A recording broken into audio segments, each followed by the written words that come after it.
All right, in this video, let's take care of this use case 2, which is to retrieve all the employees whose name contains the word John or Ratan or anything else.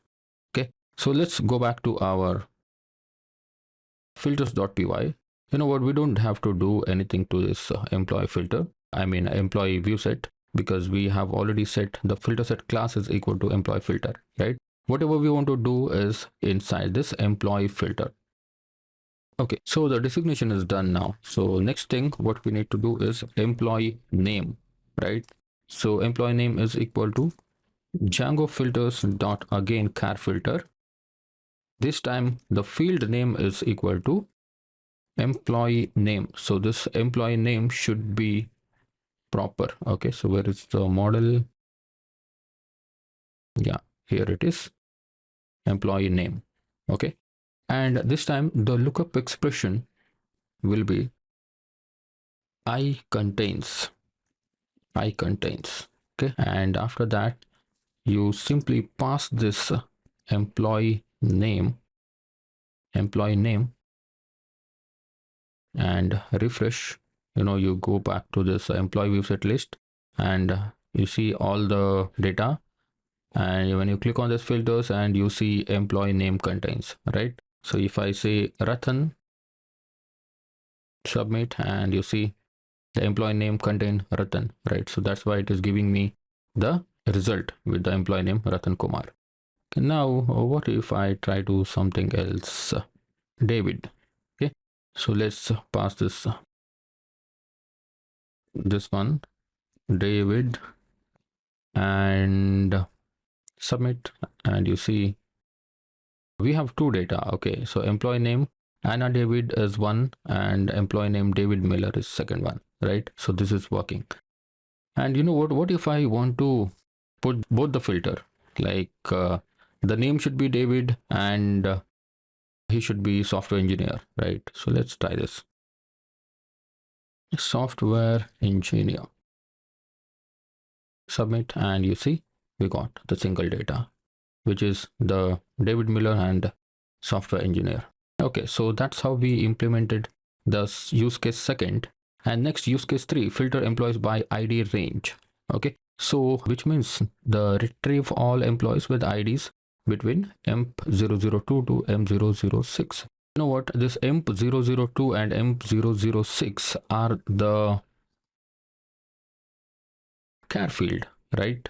But before I show how to put the range with the char field, I want to show you how to use the range filter, okay, with the ID of this, with the primary key of this employee model. Okay, after that I will show you how to handle this employee ID emp002. Okay, so otherwise it will be difficult for you to understand.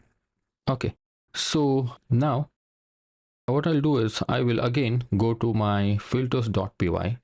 Okay, so here I'll say ID is equal to Django filters dot range filter. Okay, this is not a char filter now, it is a range filter. So this range filter will take the field name is equal to the ID. Okay, so this is the primary key, this is not the employee ID. All right, and next what you should do is you should simply include this ID in this fields. Okay, so now if you refresh and you see we have ID, right, from ID and to ID. So this one is a designation, employee name and ID from and to.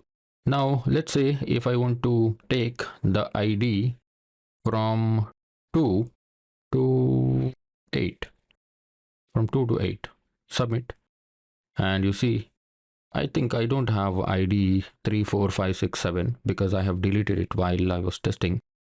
If this is confusing, I will do one thing. I will actually say, let's first check how many data we have. I think I have 10, 11, 12. Okay, this is again not the employee ID, it is a primary key, ID 10, ID 11, this one, right? I'm referring to this one, but the goal is to use this one, right? As you can see here, retrieve all employees with IDs between M002 M006, which is the char field. All right, first let's figure out how we can do this one. Let's say I want to take ID 10 to 12. Okay, I will go back here and say ID 10 to 12. Submit, and you see the ID, this one is working now. But you know what? If I put this one, emp ID like this, emp ID and emp ID like this, okay, so this won't work because range filter only works on the integer field or the primary key, right? This is not the integer field. You know, this emp ID is not the integer field, it is a character field. Okay, so that will not work. Let's refresh and see. If I put emp ID emp 002 to emp 006, submit, and you see enter a number, right? Because it's not a integer field, right? So that's why we want to do some more advanced stuff here. Let me revert it back.